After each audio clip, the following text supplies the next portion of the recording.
Hello दोस्तों, welcome to my channel.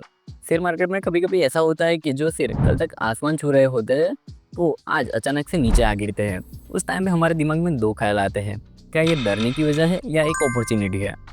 आज हम बात करेंगे एक ऐसे स्टॉक की जिसने पिछले एक साल से काफ़ी इन्वेस्टर को चिंता में डाला हुआ है।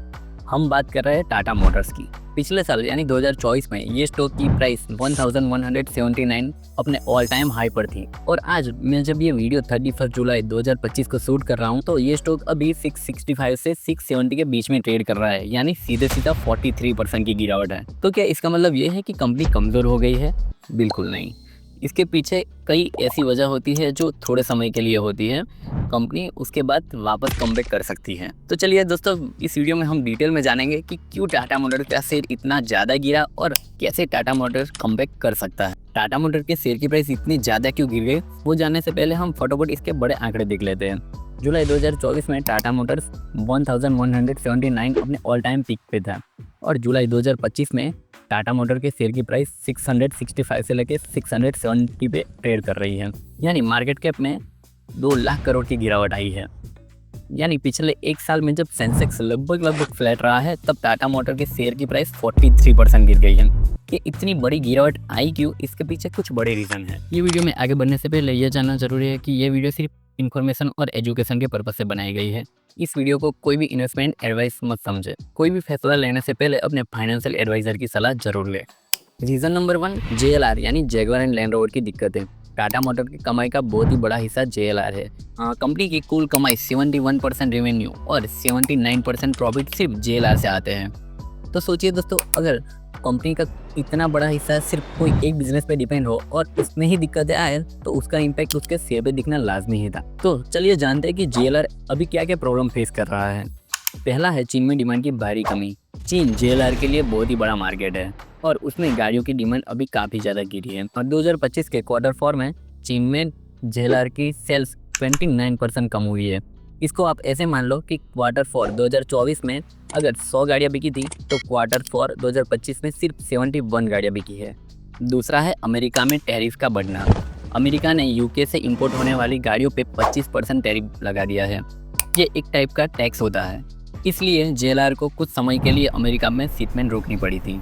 अगर आपका सामान महंगा हो जाए तो खरीदार कम हो जाते हैं और उसका असर बिजनेस पे पड़ता है। तीसरा है ग्लोबल सेल में धीमापन। Q4 2025 में JLR की ओवरऑल ग्लोबल सेल सिर्फ 1% बढ़ी, जो काफ़ी कम थी। चौथा है EBIT मार्जिन गाइडेंस कम हुआ। कंपनी ने अपने प्रॉफिट के अनुमान को भी कम किया, जो इन्वेस्टर के लिए एक चिंता का विषय था। पर यहाँ पे एक अच्छी खबर यह भी है कि इतने सारे प्रॉब्लम होने के बावजूद 2025 में JLR ने नेट डेट जीरो यानी डेट फ्री स्टेटस अचीव कर लिया है। ये किसी भी इन्वेस्टर के लिए बहुत ही बड़ा पॉजिटिव पॉइंट है। रीज़न नंबर 2, इंडिया में टफ कॉम्पिटिशन। टाटा ने इंडिया के EV सेगमेंट में लीडरशिप हासिल की थी। एक ऐसा भी समय था जब हर 3 में से 2 गाड़ियां टाटा की हुआ करती थी, लेकिन EV मार्केट शेयर में गिरावट आई। मई 2025 में टाटा मोटर के EV मार्केट शेयर गिर के सीधा 35.4% तक आ गए। सोचिए, एक साल पहले टाटा मोटर्स के EV मार्केट शेयर 66% से भी ज़्यादा थे। तो ये सीधे सीधा दूसरे प्लेयर की एंट्री और उनकी आक्रामक स्ट्रेटेजी का नतीजा है। MG मोटर्स और महिंद्रा जैसी कंपनी ने बहुत ही आक्रामक तरीके से अपना मार्केट शेयर बढ़ाया। मई 2025 में टाटा मोटर्स ने 4319 EV यूनिट्स बेचे, तब MG ने 3732 EV यूनिट्स बेच के बड़ी टक्कर दी। Reason number 3, commercial vehicle slow down. सिर्फ पैसेंजर व्हीकल नहीं, टाटा मोटर का कॉमर्शियल व्हीकल बिजनेस भी बहुत ही बड़ा है। उसमें ट्रक्स और बस जैसे व्हीकल शामिल है। मीडियम और हैवी कॉमर्शियल व्हीकल और स्मॉल कॉमर्शियल व्हीकल, ये दोनों कैटेगरी में ग्रोथ बहुत ही धीमी रही है। ये सीधे सीधे इकोनॉमी की हेल्थ से जुड़ा होता है। जब इकोनॉमी धीमी होती है तो लोग कम ट्रक खरीदते हैं और कम ट्रांसपोर्ट होता है। हालांकि टाटा मोटर्स का हैवी कॉमर्शियल व्हीकल में मार्केट शेयर अभी भी 49% है और लाइट कॉमर्शियल व्हीकल में 30% है, जो दिखाता है कि इस सेगमेंट में अभी भी उनकी पकड़ काफ़ी ज़्यादा मजबूत है। कंपनी ने कॉमर्शियल व्हीकल और पैसेंजर व्हीकल के डीमर्जर की प्रोसेस भी शुरू कर दी है। इसका मतलब है कि कंपनी अपने दोनों बड़े बिजनेस को अलग अलग एंटिटी बनाएगी, जिससे हर बिजनेस से बेहतर फोकस किया जा सके। Reason number 4, global issue. Global level पर भी कुछ चीज़ों का असर पड़ा, जैसे कि सेमीकंडक्टर शॉर्टेज। ये एक छोटी चिप्स होती है जो हर गाड़ी में लगी होती है। इनकी कमी से प्रोडक्शन पर असर पड़ा। दूसरा है सप्लाई चेन चैलेंजेस, जिसमें सामान एक जगह से दूसरी जगह ले जाने में दिक्कतें आई। तीसरा है इंटरनेशनल टैरिफ। अलग अलग देशों के बीच ट्रेड वॉर जैसी स्थिति का असर भी दिखा। तो अब आप सोच रहे होंगे कि ये टाटा मोटर के साथ पहली बार हुआ है। नहीं, हिस्ट्री को देखें तो ये पैटर्न पहले भी कई बार देखा गया है। 2009 में ग्लोबल फाइनेंशियल क्राइसिस के दौरान टाटा मोटर के शेयर 80% तक गिर गए थे, लेकिन उसके कुछ सालों बाद टाटा मोटर्स ने 15 गुना रिटर्न दिया। मतलब कि उस टाइम पे जिसने 1 लाख डाले होते हैं उसके थोड़े साल में उसके 15 लाख तक बन गए होते हैं।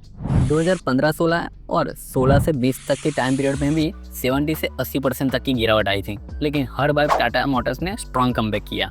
ये पैटर्न हमें दिखाता है कि टाटा मोटर एक ऐसी कंपनी है जो मुश्किल समय में बाहर निकलना जानती है। सबसे बड़ी बात यह है कि इतनी गिरावट के बावजूद कंपनी की फाइनेंशियल हेल्थ काफी ज्यादा मजबूत हुई है। डेट टू इक्विटी रेशियो मार्च 2025 में सिर्फ 0.54 है। ये रेशियो दिखाता है कि कंपनी पे कितना ज्यादा कर्ज है उसके कैपिटल के मुकाबले। जितना कम उतना अच्छा। इसको एक एग्जांपल से समझे तो आपके पास 100 रुपीज़ की प्रॉपर्टी है और आपने सिर्फ 54 रुपीज़ का लोन लिया है। ये दिखाता है कि आप पर जो लोन है वो आपकी संपत्ति से कम है। टोटल डेट मार्च 2025 में 62,499 करोड़ है, जो पिछले साल 98,501 करोड़ था, यानी एक साल में 36.5% कम हुआ। Net cash positive. 2025 में कंपनी पूरी तरह से नेट कैश पॉजिटिव हो गई है, यानी टेक्निकली गए तो प्रैक्टिकली कंपनी डेट फ्री है। ये बहुत ही बड़ा अचीवमेंट है। रिवेन्यू की बात करें तो कंपनी का फाइनेंशियल ईयर 2025 का रिवेन्यू लगभग 4.4 लाख करोड़ रहा, जो एक ऑल टाइम हाई है। कंपनी के प्रॉफिट और बिजनेस सेगमेंट देखें तो कंपनी के ज़्यादातर बिजनेस सेगमेंट में अच्छा प्रॉफिट दिख रहा है। कॉमर्शियल व्हीकल, पैसेंजर व्हीकल और जैगुआर लैंड रोवर, ये तीनों ने मिलकर अच्छे रिजल्ट किए हैं। अब हम देखेंगे कि कंपनी की आगे की स्ट्रेटेजी और फ्यूचर प्लानिंग क्या है। कंपनी सिर्फ मुश्किलों की बात नहीं कर रही है, बल्कि उसके पास आगे बढ़ने का क्लियर प्लान भी है। इनके कॉमर्शियल व्हीकल की बात करें तो टाटा मोटर्स उनके ट्रक वाले बिजनेस में और ज़्यादा पैसा लगाकर नए मॉडल्स लाकर और टेक्नोलॉजी का इस्तेमाल करके इसकी नंबर 1 की पोजीशन को और ज़्यादा स्ट्रॉन्ग करना चाहता है।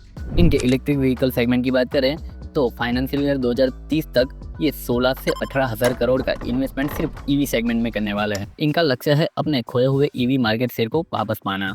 जो पहले 66% था वो अब गिर के सीधा 35% तक आ गया है। इनका गोल करीब 50% तक रीगेन करना है। इसके अपकमिंग लॉन्चेस की बात करें तो हैरियर ईवी मार्केट में आ चुका है। सिएरा ईवी और एविनिया सीरीज पाइपलाइन पे है। ये सभी गाड़ियां मार्केट में बड़ा बदलाव ला सकती है। इनके पैसेंजर व्हीकल की बात करें तो फाइनेंशियल ईयर 2030 तक 33,000 से 35,000 करोड़ का इन्वेस्टमेंट का प्लान है। पैसेंजर व्हीकल के प्रोडक्शन की बात करें तो 7 बिल्कुल नई गाड़ियां लॉन्च करेगा और अपनी 23 मौजूदा गाड़ियों को और ज़्यादा बेहतर बनाकर दोबारा पेश करेगा। अब बात करते हैं JLR की, जिस पे टाटा मोटर्स बहुत ही ज़्यादा डिपेंडेंट है।